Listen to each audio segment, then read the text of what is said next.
First, having lived under the dictatorial power of a king, the people of the newly established states of America were afraid of a runaway or abusive federal government.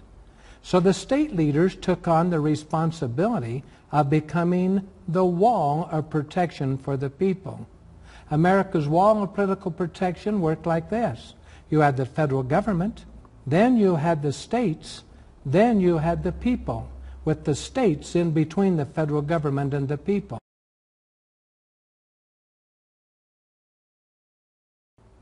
Now, America's wall of protection ensures a balance of power. But what does balance of power mean, and how is it achieved? Under the Constitution, the structure of the federal government creates a balance of power. To keep the government in balance, a system of checks was created by the founders. Here is how it works. This is the balance. The House of Representatives, that represents the people, is voted in by the people and has the responsibility to protect the rights of the people. On the other side, we have the Senate, is selected by state legislators and has the responsibility to protect and represent the states' rights. And the president would be the administrator on behalf of the House and the Senate.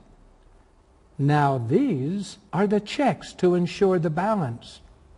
The House of Representatives has veto power over the Senate and over the President.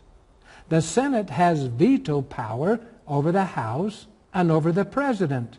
And the President can veto the House and the Senate. What this would do is that this balance of power ensures that no laws can be passed upon the people unless the people's rights and the states' rights are protected and satisfied. Hence, the states say we are protected, happy, and satisfied. The people say we are protected, happy, and satisfied because of the checks and balances. The senators are to be the sentinels of states' rights. He is selected by the state legislators. He is selected every 6 years. He is more mature. He has more experience. He's more stable because only 1/3 are selected every 2 years. And the Senate has the task of cooling the emotions of the House, as Washington explained to Jefferson. This same year, the states' rights were virtually destroyed. This was done by the 17th Amendment. When the 17th Amendment came, aimed directly at the senators, knocking them right off the wall.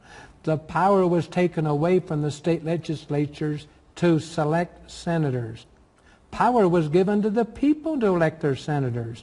Is that bad? Well, the senators thus had to create ways to spend money in the states in order to get reelected. The senators were forced to provide jobs instead of protecting jobs. The incentive to watch over their state was abandoned. Senators then bribed their voters with promises to spend tax money on them. They needed to do that in order to get reelected. This procedure for bribing the voters was explained by Harry Hopkins, advisor to Franklin D. Roosevelt.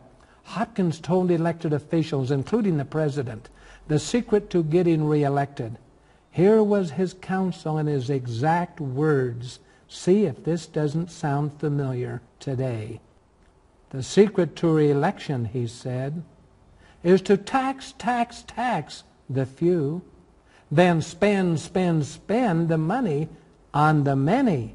Hence, you would elect the incumbent.